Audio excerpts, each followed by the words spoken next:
Pag-usapan po natin mga kababayan, ito pong si Harry Roque. Na kung saan nga po, ito pong si Harry Roque mga kababayan ay inihikayat niya ang kanilang mga tagasunod na huwag daw magpatawad. Ayan po ang itinuturo niya sa kanilang mga tagasunod. Abay, pagka nakinig po kayo dito kay Harry Roque mga kababayan, ay mapapahamak po kayo. Unang-una na, tuturuan kayo ni Harry Roque para magkasala. Hindi po ba inikayat niya na huwag daw kayong magpatawad sa mga taong nagkasala sa inyo? Anong klaseng turo yan? Eh, ang Diyos nga nagpapatawad eh. At saka ano yung pinagpuputok ng butsin niya? Sino ba yung mga taong nagkasala sa kanya na huwag daw patawarin? Yung hindi dapat patawarin, ito pong sila Harry Roque dahil sa patuloy ninyong panggugulo sa gobyerno. Kayo na nga itong gumagawa ng mga kasalanan, kayo yung gumagawa ng panggugulo sa gobyerno, kayo pa yung malakas ng loob na sabihin sa inyong mga tagasunod na huwag magpatawad. Ibang klase rin takbo ng utak. May diferensya na ba yung utak mo, Harry Roque? Ito po, pakinggan po natin yung sinabi ni Harry Roque na panghihikayat niya sa kanilang mga tagasunod. Huwag po tayong makakalimot. Huwag tayong magpatawad. Dahil yan po talaga ang ating pagkakamali. Nung minsan, nagpatawad tayo. Walang nakulong sa kanila. Sa kabila ng pagnanakaw, sa kabila ng pagpapatay, sa kabila ng paglalabag ng karapatang pantao. Ang nangyari, dahil tayo ay nagpatawad, umulit ang kasaysayan, mas mabangis pa. Dahil alam nyo naman po na ngayon, sa ilalim ng administrasyon ng Marcos Jr., pinakamatinding kahirapan sa Pilipinas. Lantaran ang kriminalidad. Nawala ang kapayapaan sa ating mga komunidad. Lumakas ang mga terorista, ang komunista, ang CPP, NPA. Kapit-bisig pa ngayon ng Kongreso. Nawala ang ating kalayaan ng malayang pananalita. Kinukulong ang mga vloggers. At kinukontempt ang mga gaya ni Harry Roque.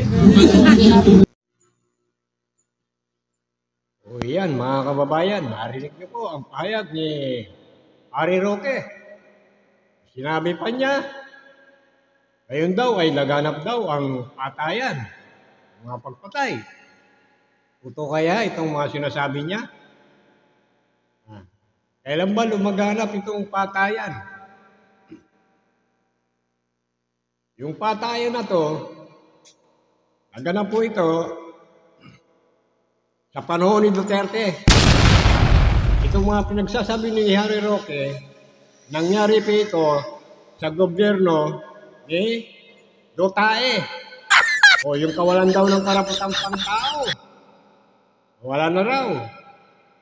O itong mga biktima ng AJK, hindi ba?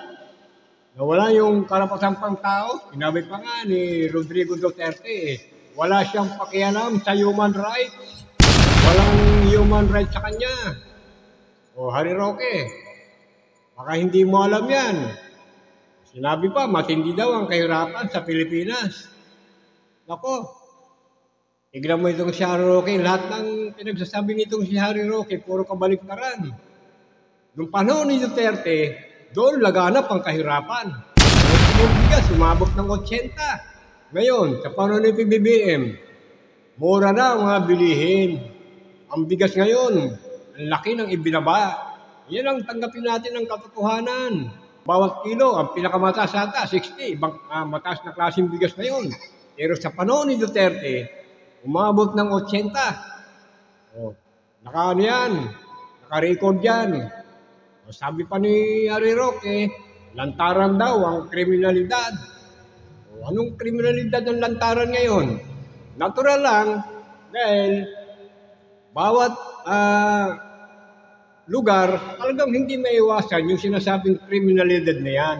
Pero mas laganap ang kriminalidad noong panahon ni Duterte.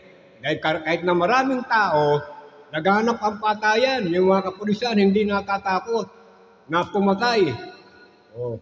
Pagkakabaw na nilang drug pusher daw, adik, papatayin nila. Bakit? Utos ni Duterte. Isa pa, may reward ng mga pulis. O kaya wala silang takot na pumatay. Yan ang naganap, lantar ng kriminalidad yung araw. O biro mo, ultimo mga estudyante, si Kian de los Santos. O na isang estudyante na pinagkabaret, puro sa likod ng tama. Nagmamakaawa na sa mga kapulisan. O sabi pa niya, may exam pa ako. O, pero hindi tinigilan ng mga kapulisan. Pinatay pa rin. Bakit? Hangad ng mga pulis na ito na makakuha ng reward. Yan ang lantaran ng kriminalidad sa panahon ni Duterte. Hindi sa panahon ngayon ni PBBM. Sabi pa ni Harry Roque na wala ang kapayapaan sa mga komunidad. Abay, pambubudol itong ginagawa mo, Harry Roque, huwag ka nang mambola. Mulat na ang mga tao ngayon. Hindi mo na maluloko. Oh, lumakas daw ang mga teroristang CPP-NP. Paano lalakas ang CPP-NP? Ang dami na nga sumuko sa gobyerno ngayon, sa Mindanao. Oh, na pinangunahan pa ni PBBM. Ang pag-surrender ng mga CPP-NP, nandun siya. Kinukuha ang kanilang mga armas. Oh. Sa panahon ni Duterte, yun malakas ang CPP-NP, ang mga terorista. Bakit? Yung timong si Duterte, isa pala siyang taga-suporta ng CPP-NP. O inamo ni Joe Maciso niyan. Harry Roque. Inamin niya ni Joe Macison.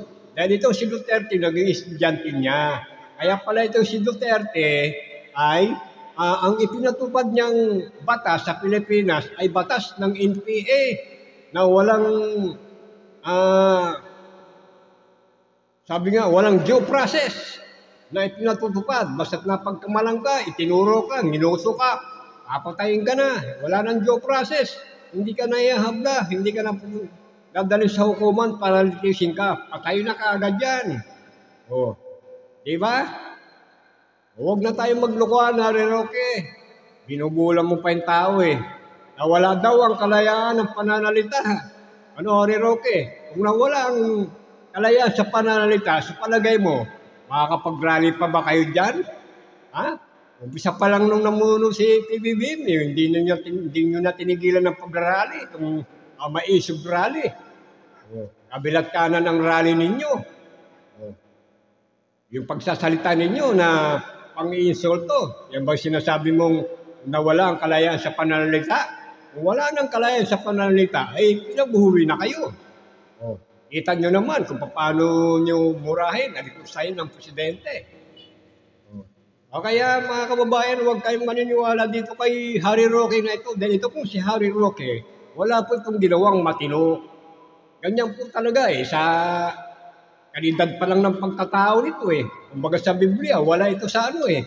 Kasi sa Biblia, lalaki, babae lang ang nilalang ng tao.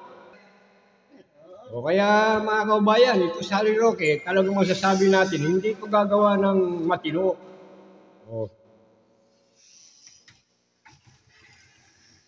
Sabi pa niya, kinukulong daw ang mga vlogger.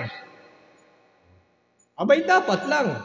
Itong mga vloggers nyo, ng mga nagpapakalat ng fake news na nanggugulo, naglalabas ng mga faking informasyon para bituhin ang tao, ay may dapat lang naparusahan kayo dahil nasa batas yan. Ang nagpapakalat kayo ng maling informasyon, number 1 ka na, Harry Roque. Hindi ba? Sabi pa niya, kinokontempt daw ang gaya ni Harry Roque, ang gaya niya. Abay, dapat kang i-contempt. Kasi bakit? Inong iniimbestigan ka sa kamera, hindi ka sumisipot eh. Bakit hindi ka sumisipot? Natatakot ka? Siya nang ibig sabihin yan, guilty ka. Kasi kung wala kang kasalanan, Harry Roque, harap ka. Abogado ka, di ba? Harap ka kung wala kang kasalanan. Hindi yung malakas ka magsalita sa social media. Tapos nag-iinggan nyo ka ngayon, ang mga tagasunod ninyo, na huwag kayong magpatawad. Kita mo mga kababayan, anong klaseng tao ito si Harry Roque?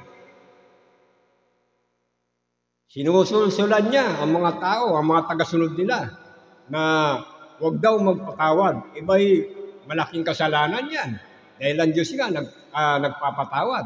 Tapos itong mga taga-sunod ninyo, sasabihin mo, huwag tayong magpatawad. Hindi po ba mga kababayan, mga DDS, sabay mag-isip-isip kayo kung susundin ninyo itong si Harry Roque. O kung inyong natatandaan, nung nagberde si Rotae, itong si Digong ninyo. Hindi ba? Nanawagan kayo na mag-rally kayo? Lahat, ibang bansa, nag-rally kayo? Sumunod naman nito mga DDS na ito, na mga tatanga-tanga. Ano nangyari sa diyan saan ba sila nag-rally na saan nakulong itong mga OFW? Dahil sa pagsunod niyo kay Harry Roque na nag-rally. Ano nangyari? Sinong tumulong sa inyo para makalaya? Hindi ba ang gobyerno? Hindi ba si PBBM? Ang tumulong sa inyo para makalaya kayo dyan? Tapos ngayon, mananawagan, bubudulin na naman kayo ni Harry Roque, nananawagan na huwag kayong magpatawad. Abay, dapat madala na kayo mga DDS. Huwag kayong magpapaniwala dito kay Harry Roque.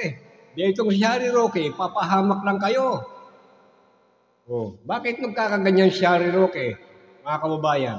Ito po kasi si Harry Roque, itong si Atty. Vic Rodriguez at Maharlika, ang mga ito po kasi naghahangad po sila na mabigyan sila ng posisyon nung manalo si PBBM sa pagka-presidente. Pero hindi sila pinagbigyan ni PBBM. Bakit po? Ikilala ni PBBM ang mga karakas ng mga ito eh. Ito po ang sisira sa kanyang gobyerno dahil ang mga ito mga magnanakaw. Kaya hindi sila pinagbigyan ni PBBM. Kaya ang ginagawa nila ngayon, nanggugulo sila sa gobyerno. Kasi pagka nagtagumpay sila, napabagsak nila yung gobyerno na ito, yung gobyerno na papalit, na kanilang iniidolo, itong si Sara Duterte, malaya sila makakagawa ng kahit anong gusto nila. Kasi ganyan si Sara Duterte. Hindi ba, pag nanakaw, paglulustay ng pera ng bayan, itong confidential fund na hindi niya may paliwanag, ganyan ang gusto nitong mga DDS nito. Malaya silang mga pagnakaw, walang mag-question sa kanila. Yan po ang gusto ng mga itong sila Harry Roque, itong sila Marica, Rodriguez, yung malaya silang mga pagnakaw sa gobyerno. Lahat ng gusto nila masusunod. Kasi yun ang iniidolo nila. Itong si, pag nailuklok nila, itong si Sara Duterte, na walang ginawa. Ano bang naging proyekto nito? Wala. Ang naging proyekto ni Sara Duterte ay magnakaw. Maglustay ng pera ng bayan. Yan po ang katotohanan, mga kababayan. Hanggang dito na lang po. Kung hindi pa po kayo nakapag-subscribe, mag-subscribe po kayo at huwag kalimutan i-click ang notification bell para maging updated po kayo sa ating po mga next video na ating po i-upload. Dito lang po sa Nods TV 51. Mundo'y nagliwanag nang magkilala ka, di